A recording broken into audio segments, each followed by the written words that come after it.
Hello and welcome to Where's the Love? I'm your host, Silva. Here we are in the 21st century, and it seems as if we have advanced so much socially and technologically. Or have we?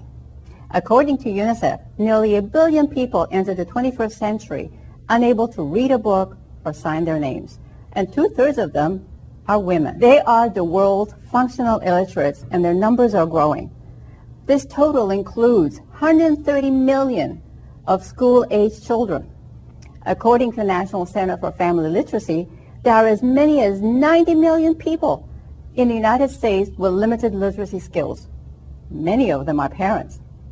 I began to wonder as to why is this happening in this day and age and in America? Can it be that we don't have enough schools? Is it because we have crowded schoolrooms? Or lack of money? Or possibly we have just lost focus of what the purpose of school is. I couldn't read to my son in school because I didn't start to learn how to read till I was 44, when I had a special tutor at Santa Barbara City College. But, before that, my life was hell. I was married, I went through a divorce, I couldn't keep up with all the paperwork, I couldn't read anything, so my husband had control of everything, and I lost everything. And I left a 10,000 square foot home in Montecito after the divorce, and I was homeless on the streets with my son, off and on for 7 years. How do you like school? I don't exactly like it because I don't have very many friends, and it's just really boring half the time. Is it really? Why do you go to school? Because I have to, it's law. But suddenly she didn't want to go to school. She had a lot of stomach aches. She had leg pains. I took her to the doctors. All kinds of things were going on with her. And the second grade teacher said, I think she's having some difficulties with school. What's the purpose of school? Is to prepare the person for the future. It's a very interesting question how successful you're doing it. What benchmark do you want to compare it to? If you look at what the people in the United States are doing as far as education, nobody in the entire world has ever been asked to do what this country is being asked to do, which is to educate children from all over the world speaking literally hundreds of languages and to prepare them all to be participating in a single culture. And the schools aren't funded well. They're using 19th century approaches to funding the schools. They're using 18th century terminology. The way the school is scheduled, you go to school, is based on the farming culture of the 1870s. So how do you think school will help you achieve success later on? I have no idea. So you don't see a connection between going to school and what you want to be when you grow up? No, not really. The only thing is maybe just learning how to read, maybe. Do you know how to read? Mm-hmm. Except for I don't really like to read out loud. Why is that? I don't know, I just don't like it. The teacher had 3 of us stand and read, she said, from a book. Well, I did what I was asked to do, but it had nothing to do with reading. I recited what I had been gone over, it seemed like hundreds of times, of going over and over and over this same page. And I remember at the end of whoever finished, out of the 3 of us, she turning and being very, see, they can read. And I can remember thinking, you're a liar. I don't know why you're doing this, but you're lying. And it became quite obvious at some point that this didn't have all that much to do with what was best for the child or appropriate. And at some point I was told to keep my mouth shut and that I was not a child psychologist. I was told this, I was not a child advocate. I was told this by one of the administrators for special education in the district. If you can afford a private tutor, your child will get the education. And I'm glad these parents can afford it, and I'm glad they're getting the education. But if you can't afford it, we have all the children that I'm trying to help. And by the way, this is the only office like this in California, because we don't charge any money. All our services are free.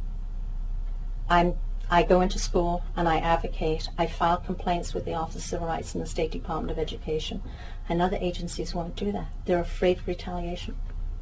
I don't care. I don't care. You know, I don't have to really answer to anyone but my board, and my board are very passionate about what I do. One of the first evaluations I did was of a mentally retarded child. And I was told actually she wasn't mentally retarded, she was just a slow learner. If you're in that gray zone, you're called a slow learner, so you don't get any services.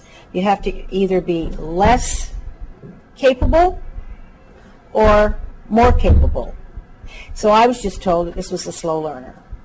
And basically it was because there was a bilingual issue. Every child with special education has the right to what's called free and appropriate public education. And that means that under the federal law, the IDEA, every child with a disability or with suspected disability has the right to be evaluated at the public's expense, which means that the school district needs to evaluate the child in every suspected disability. And when I say they were lying, they were lying. Those report cards look pretty good. It was simply a lie. That was something to send home, to have signed, to bring back, so that the parents, or anybody that cared, wouldn't ask any questions. It was a lie. It's a broken promise. There's a huge amount of politics that went into passing special ed. And part of the compromise that went into the passing it in the mid-70s was a promise by the feds that they would pay 40%.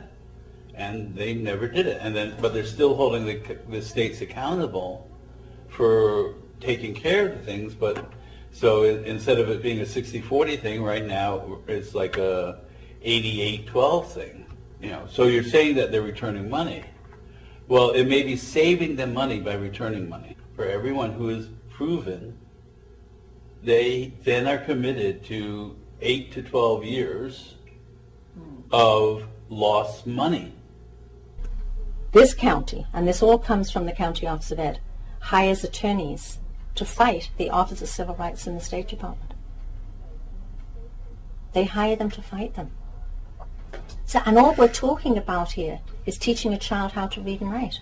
So it's better to pay the attorneys now and fight it now than to do the assessment and then being committed to 12 years or 6 years or 8 years of special ed services and having to deal with all the IEPs and all the special ed services and the services. What we're doing right now is we have so many children in special ed that are not receiving the appropriate education, and these children will just be later on a burden on us all, because they will be a burden on society if they cannot hold a job, if they cannot live independently. Some of the statistics are 75% of the kids in juvenile hall. Some of the statistics are 80% of the men in the prison population have illiteracy and mental health issues. Well, of course you're going to have mental health issues, even if you don't start out with mental health issues. If you can't read and write, you're going to be, you're going to eventually have mental health issues. A child with autism that is receiving appropriate education and appropriate services when he or she are 2 and 3 years old will do so much better than a child that was just diagnosed when they're 6 and 7 and have no language. We're talking about so many children that have special needs, and if we don't address it at an early age, I know that it's kind of past the buck, and if it's not the elementary school, then it's going to be the responsibility of the middle school and the high school, and then move on to the next agency. But if the first agency will just do what they're supposed to be doing, we'll see it later on. We'll see the results. Children do respond. They are sponges. They can learn. While schools across the nation crying out for more money, states have returned over $6 billion to the federal budget over the past 4 years. Over $2 million was from California. Most of this money was earmarked for special education. These are children who require alternative methods to learning, how to read and write. This seems like severe fiscal irresponsibility, shortchanging our nation's youth by making it difficult for them to get free, appropriate public education. Why is this happening? Where does this leave today's children who are America's future? Statistics show that there are more than 90 million adults in the United States with limited literacy skills. What are we doing about curbing these figures? We want to know, where is the money? Where is the love? And how do we get this money back? Together, we can make a difference.